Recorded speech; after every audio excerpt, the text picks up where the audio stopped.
Bonjour, bienvenue sur la chaîne. Aujourd'hui c'est l'épisode 5 de la décade manga, donc comme d'habitude, mes achats et mes lectures manga de ces 10 derniers jours. C'est parti. Allez, on commence par les 5 mangas, 5 tomes 1 que j'ai acheté chez Momi, Dijon. J'ai eu l'occasion d'y passer dans la semaine, donc je me suis fait plaisir avec 5 petits tomes 1. Et je vous les présente hyper vite dans cette partie-là de la vidéo parce qu'en fait je les ai lus, donc on en parlera plus longuement tout à l'heure. Donc, j'ai acheté Sakura Saku, tome 1. Pourquoi attendre? Tome 1.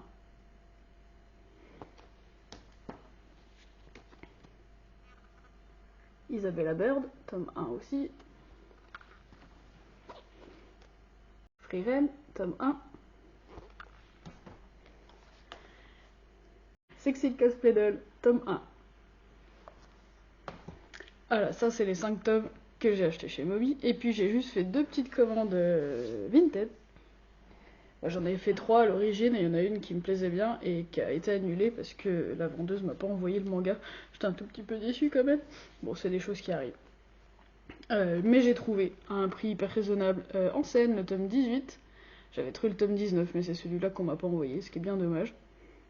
En scène, c'est une série que j'adore, que je suis pas mal, mais que j'ai pas lu récemment. Donc je pense que je vais relire un peu, et puis au moins repartir de 3 tomes en arrière pour relire. Voilà, il me manque. Je viens d'acheter le 18, il me manque le 19, et puis c'est encore en cours de parution, donc on en reparlera bientôt de toute façon. Et puis j'ai trouvé l'intégrale en 4 tomes de Agent of My Heart. Je connais pas du tout cette série, mais je connais bien la mangaka Maki Joji. J'ai déjà lu pas mal de trucs d'elle, genre Private Prince et puis Happy Marriage. Et ne pas confondre avec My Happy Marriage, qui est sorti il y a pas très longtemps, que j'ai acheté, que j'ai pas encore lu. Mais il y a une série qui s'appelle juste Happy Marriage, qui a plusieurs années maintenant, qui est de Maki Joji et que j'avais adoré. Euh, de cette mangaka là, donc j'avais adoré les 2 que je viens de vous dire, et puis j'avais essayé quelques autres séries plus courtes que j'avais beaucoup moins aimées, donc j'espère que ça sera pas le cas de Agent of My Heart, mais bon, je les ai trouvés tellement pas chers. Les 4 tomes ils sont en super état, donc voilà, je suis très contente, et puis on en reparlera dans une prochaine vidéo parce que ceux-là pour le coup je les ai pas lus. Du coup, pour les achats, c'est bon, maintenant on peut parler des lectures, et vous allez voir, du coup j'ai lu que des tomes 1, ou en tout cas les séries intégrales les séries plus longues pardon que je lis en ce moment, on en reparlera plus tard quand je les aurai lues en intégralité. Là du coup aujourd'hui, par la force des choses, je vous présente que des tomes 1, dont ceux que je vous ai montrés juste avant, et puis on va commencer par Frieren, dont j'avais entendu beaucoup de bien sur YouTube. Et donc, c'est le tome 1 d'une série, pour l'instant il y en a 7 parus en France, 8 bientôt. C'est chez Kiyun, et a priori c'est classé comme un shonen.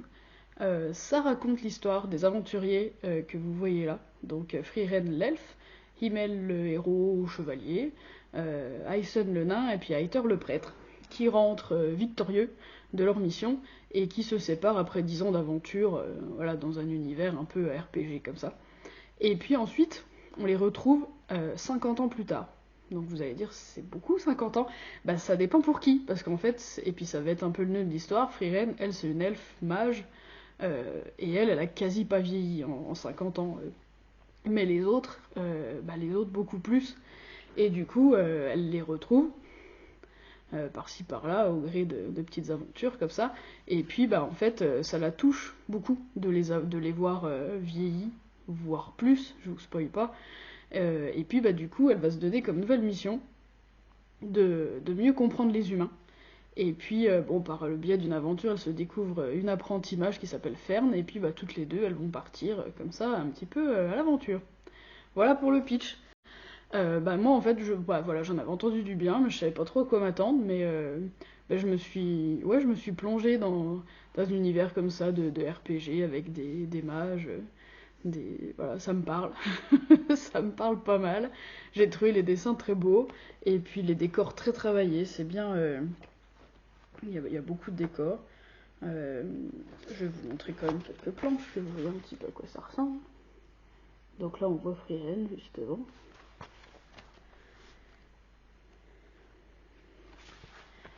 parfois il y a des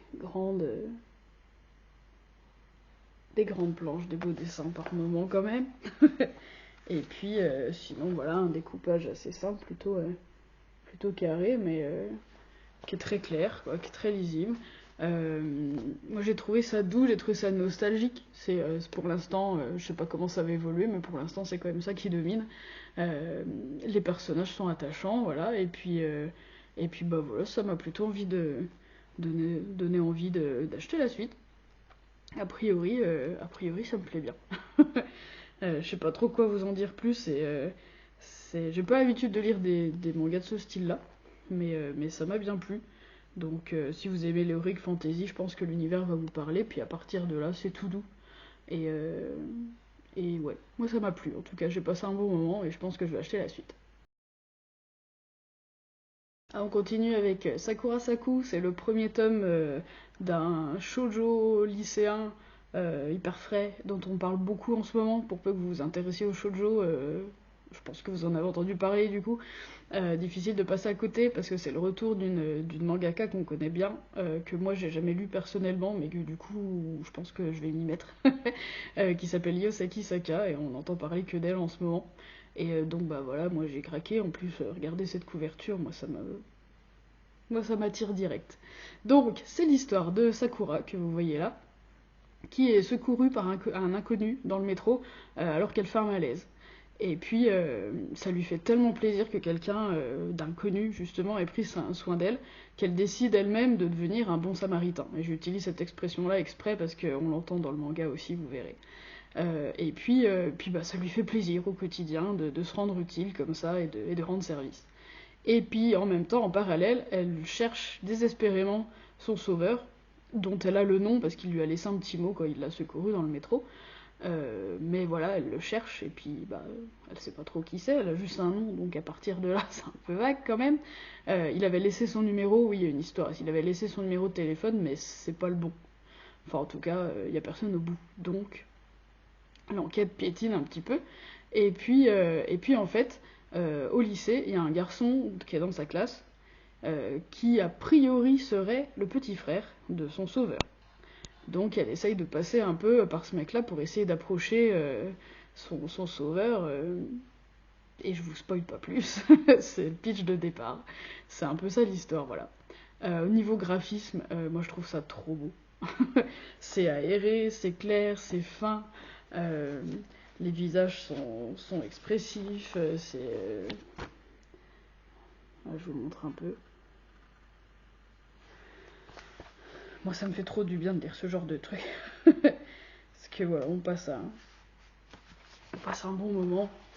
C'est tout doux. C'est aéré, c'est fin, c'est tout ce que vous voulez, c'est beau. On s'arrête par moments pour regarder les visages et les cases en général. Et ouais, moi j'ai adoré. J'ai adoré le visuel. Et puis j'ai adoré le début de l'histoire. En tout cas, voilà, ça a piqué ma curiosité. A priori, c'est en 6 tomes en cours au Japon. Et puis bah en France ça va suivre. Donc voilà, c'est tout doux, ça se lit assez vite, ça se lit bien, c'est frais, c'est tout ce que vous voulez. Bah j'ai aimé. J'ai aimé. Et puis je vais acheter la suite, voilà. Et puis bah voilà, si vous êtes amateur de shoujo, vous allez aimer, je pense. Et puis sinon, bah je vous le conseille quand même. Voilà. Je change un petit peu de style avec Sexy. J'arrive pas à lire ce titre. Sexy Cosplay Doll. C'est le tome 1 aussi. C'est une série, je crois qu'il y a 9 tomes pour le moment en France. Donc déjà bien avancé, j'arrive un petit peu après la bataille, mais ça fait un petit bout de temps que j'en entends du bien. Donc j'ai feuilleté, et puis a priori ça m'a plu. En tout cas, ça raconte la rencontre entre ce mec-là, qui s'appelle Gojo, qui est, s'il fallait le résumer en un mot, ça serait timide. S'il fallait 2 mots, ou 2 caractéristiques, ça serait timide et habile de ses mains. Voilà. Et puis la fille que vous voyez là, qui s'appelle Takigawa, qui est sexy plutôt, et relativement survoltée, on va dire comme ça. Et ils se retrouvent, en tout cas ils sont ensemble au lycée, et il se trouve que lui, il sait coudre, Il fait plutôt des vêtements pour des poupées traditionnelles, mais il sait coudre, il sait utiliser une machine à coudre. Et elle, c'est une otaku, enfin voilà, elle aime les animés.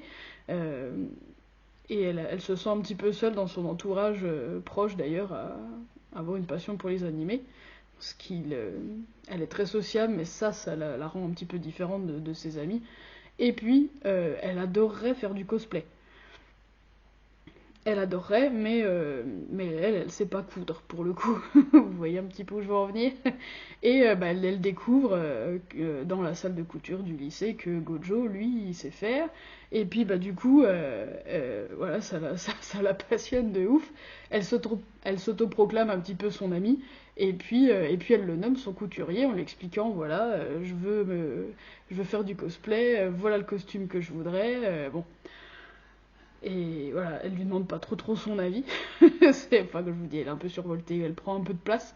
Et puis lui, il est un peu tout kéké de se retrouver avec quelqu'un qui a envie d'être son ami. En fait, ça lui est jamais arrivé. Donc voilà, ça promet des rapports un petit peu électriques. C'est plutôt drôle de ce point de vue-là.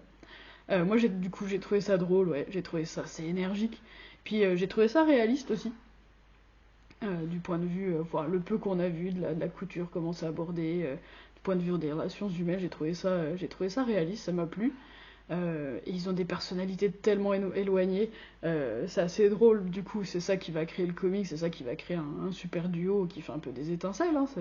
Ça va être ça, je pense, le piment du manga. J'ai pas lu du tout le reste, hein, mais de ce qui m'a plu en tout cas du tome 1, c'est ça que j'ai ressenti. Et puis le seul truc, c'est que à mon humble avis, il y a un petit peu de fanservice quand même, un petit peu trop à mon goût. Voilà, forcément, ça va parler du corps, et lui, bon, elle est très à l'aise avec son corps.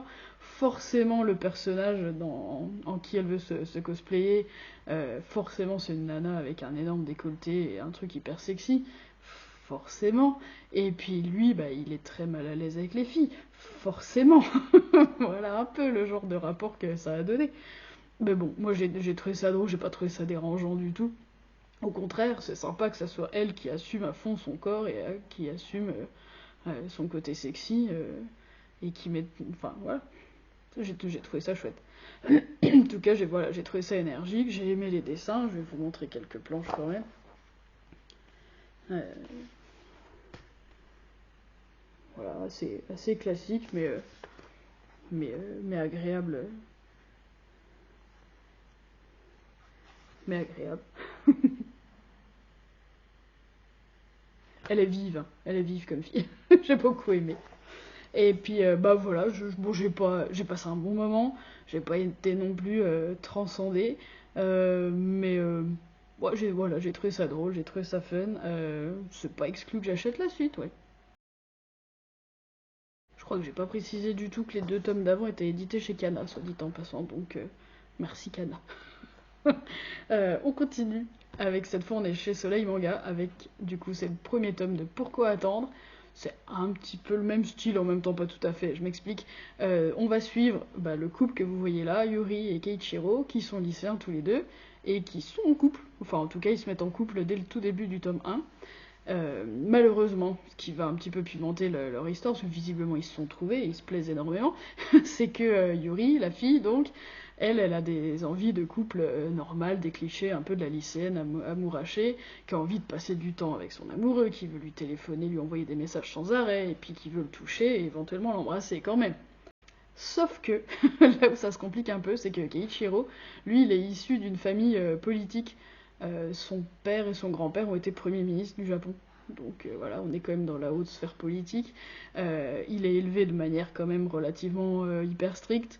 Et il a une règle, enfin, en tout cas, il a des règlements pour tous les aspects de sa vie, des règlements qui sont parfois dictés par sa famille, et des fois c'est lui qui se les dicte lui-même, c'est quelqu'un qui a besoin de cadre, c'est le moins qu'on puisse dire.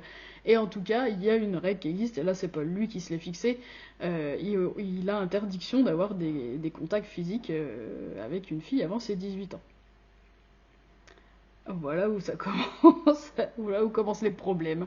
Et du coup, on va suivre l'installation de leur couple malgré ces règles, parce que ils vont pas, ils vont ils ont un petit peu envie de les contourner tous les deux, évidemment. Mais Keiichiro, il a un grand sens du devoir et un grand respect pour les règles, et ça va pas être si simple. Voilà, un petit peu le postulat de départ. Je vais vous montrer quelques plans. J'ai beaucoup aimé le dessin, moi, avec des traits très fins.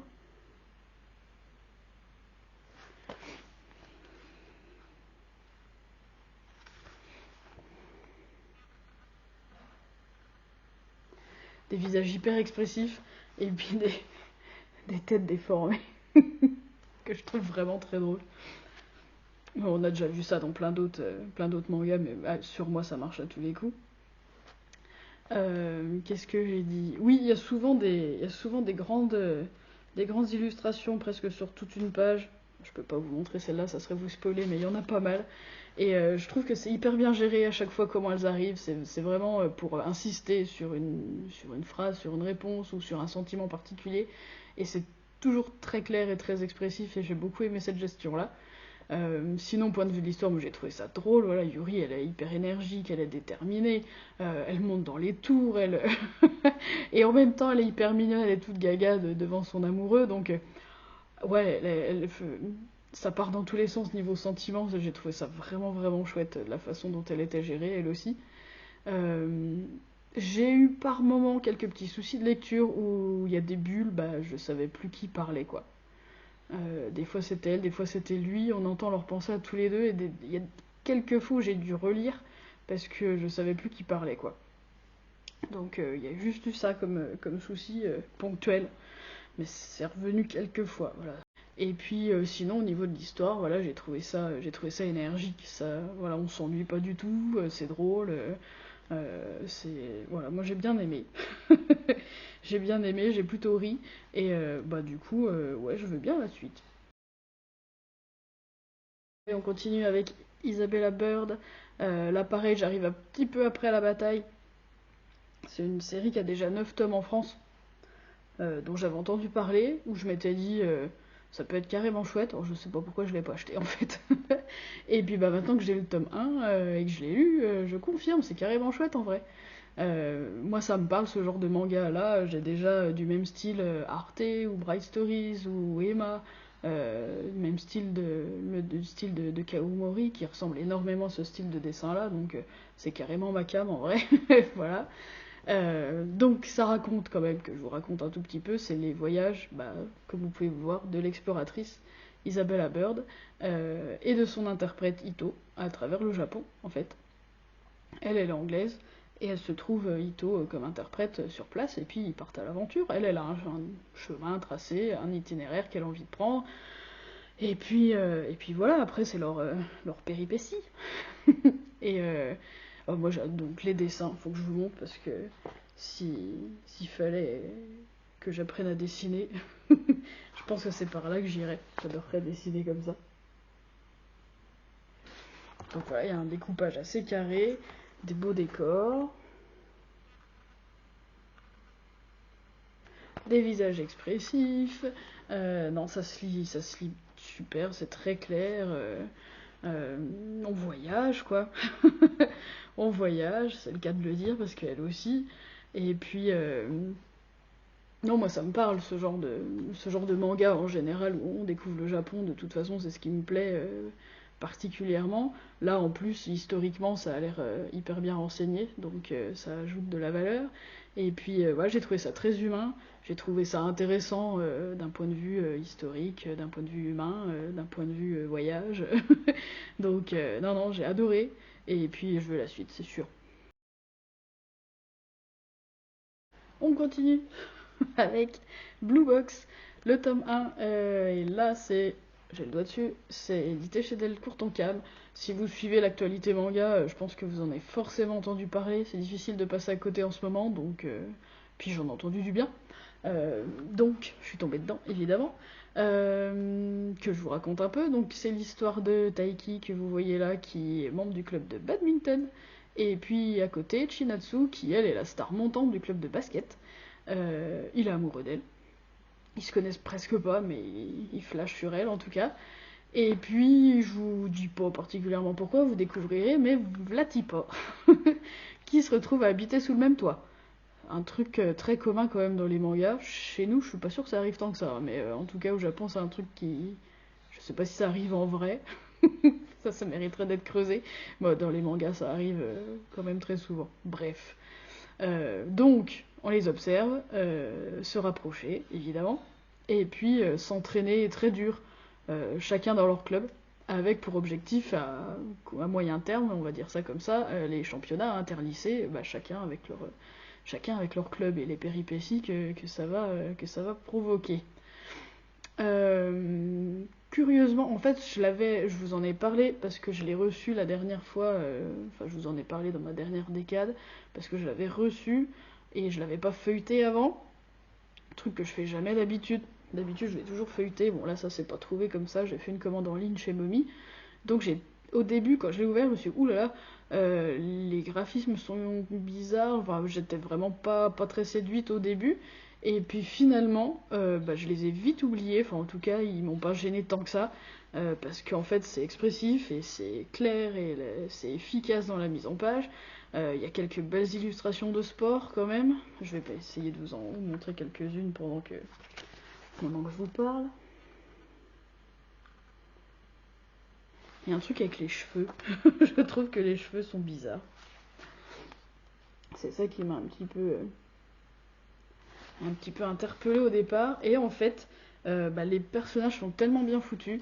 On s'attache direct. Enfin, moi en tout cas, je me suis attachée direct. Et bah, du coup, j'ai oublié les dessins qui me plaisaient pas à 100%, quoi. Et puis, bon, en général, c'est un style qui me plaît quand même. Les mangas de lycéens passionnés comme ça, pas forcément de sport, parce que j'en ai pas beaucoup lu de sport, encore que je vous parlais de En scène tout à l'heure, c'est un peu le même style. Voilà, des gens à fond dans leur passion. Donc je pense à En scène, je pense à Chihayafuru, ça fait très longtemps que je l'ai pas lu, je suis très en retard, mais j'adore ce manga, j'adore l'animé aussi, qui est très beau avec une musique de ouf. Bref, je digresse un peu, mais pour vous dire, je pense que je suis un terreau assez réceptif à ce genre de manga. Mais quand même, j'ai trouvé ça, enfin du coup je suis pas très surprise d'avoir aimé, mais je suis ravie d'avoir aimé malgré les dessins. Et je suis contente finalement de l'avoir acheté avant, parce que ça se trouve, si je l'avais juste feuilleté comme ça en magasin, si ça se trouve, je l'aurais pas pris. Je me connais, en général je feuillette, et si je trouve pas ça magnifique, enfin, ou au moins beau, des fois rien que pour ça j'achète pas, et là je serais passée à côté d'un truc et ça aurait été dommage. Euh, donc voilà, non, donc j'ai adoré. du coup, voilà, des beaux personnages, de l'action, de l'objectif, Non, ça m'a plu. Ça m'a plu. Je suis pas surprise d'avoir aimé, mais je suis très contente d'avoir aimé. J'ai accroché quasi direct au bout de 10 pages. Je me suis dit, non, bah c'est bon, c'est très bien, je continue, c'est fait pour moi. Donc j'ai carrément hâte de. Je vais suivre cette série, j'ai carrément hâte d'avoir la suite, ouais. Je vous avais dit l'autre fois que j'avais trouvé le tome 1 de Naruto que j'ai jamais lu, j'ai jamais vu l'animé non plus. J'ai trouvé ça à 2 balles l'autre fois sur Vinted. Je l'ai acheté en me disant faut peut-être lire ça au moins une fois dans sa vie, je pense. Euh, je pensais pas aimer. et en fait, en fait j'ai bien accroché quoi. J'ai trouvé que au niveau pour un tome 1, j'ai trouvé que c'était bien géré au niveau de ce qu'on apprenait déjà des persos et qu'on en savait juste assez pour avoir envie d'en savoir plus et de les suivre dans les tomes suivants. Euh, Niveau graphique, j'ai l'habitude de lire des trucs un peu plus aérés que ça. Là, j'ai trouvé ça un petit peu chargé par endroits, encore que. Bon. Quelquefois, j'ai loupé des trucs dans les cases où il y a que des dessins. Des fois, je passe un peu trop vite et j'ai loupé un ou deux détails. Il faut que je revienne en arrière d'une page ou deux en me disant attends, il y a un truc que j'ai pas pigé. Donc, c'était juste un dessin que j'avais pas vu, pas regardé dans le détail. Donc, il faut que je prenne l'habitude de faire ça. Euh, mais voilà, c'est pas des dessins que je trouve magnifiques, mais j'ai trouvé ça tellement efficace, tellement dynamique. Bah en fait j'ai aimé et je crois que je vais acheter la suite quoi. Ça me fait un peu peur vu le nombre de tomes, mais bon je pense que c'est le truc qu'on trouve d'occasion. Enfin j'en sais rien parce qu'en même temps j'ai vu la super édition grande au Kage là. Ça me fait plutôt envie quoi. Je sais pas si j'ai envie de me lancer dans un truc d'une telle ampleur, mais ouais, j'ai passé un super moment et d'autant plus que je m'y attendais pas du tout. Donc pour l'instant je me tâte, mais c'est pas exclu que je me plonge là-dedans. Allez, j'espère que vous tenez bon. Il me reste 2 mangas à vous présenter. Et là, pour le coup, c'est des relectures de tome 1. Je vous ai dit un peu l'autre fois, je fais un peu le tri dans ma mangatech. Je relis, je suis la spécialiste des tomes 1 que j'achète beaucoup et dont je continue pas forcément les séries. Donc là, en ce moment, je relis, je trie, je mets en vente sur Vinted. Je suis en train de me débarrasser de quelques trucs. Les premiers tomes qui me convainquent pas entièrement, là, je revends sans trop de chichi. Du coup, dans cette optique de je relis et je me débarrasse peut-être, ou pas, j'ai relu, j'enlève mes doigts, BL Métamorphose, c'est le tome 1 aussi. C'est une petite série en 5 tomes finis, si je ne m'abuse. Et c'est l'histoire, c'est chez Kiyun, pardon, et c'est l'histoire d'une amitié naissante, en tout cas dans le tome 1, entre les 2 personnages que vous voyez là, la mamie, qui est plutôt moderne, mais un petit peu, voilà, un petit peu seule. Et puis à côté, une lycéenne qui est vendeuse en librairie, qui est fan de Boys Love, et qui est plutôt solitaire aussi. Au niveau des dessins, j'ai pas trouvé ça magnifique, mais en même temps, j'aime plutôt bien. C'est assez carré dans la mise en page, hein, et c'est pas oufissime niveau visage, enfin, en tout cas, l'héroïne dont j'ai perdu le nom, Urara. Je pense que c'est fait exprès, mais elle a quand même un visage et des yeux hyper, hyper simples, quoi. Ce qui fait un peu son charme, hein, parce qu'elle est plutôt rigolote comme nana, en vrai. Euh, mais bon, au niveau de l'histoire, j'ai trouvé ça très doux, c'est très mignon. Donc voilà, elles vont se rencontrer grâce au Boys Love, qui est assez surprenant.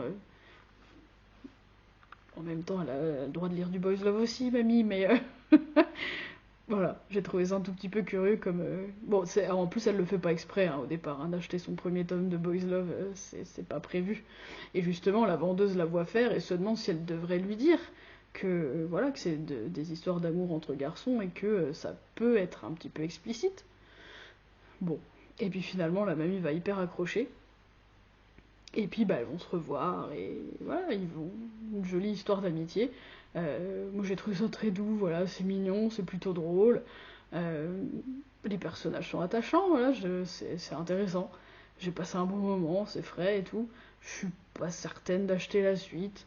En tout cas, c'est pas une priorité, mais bon, c'est une petite lecture feel good qui est bien sympa, donc pourquoi pas.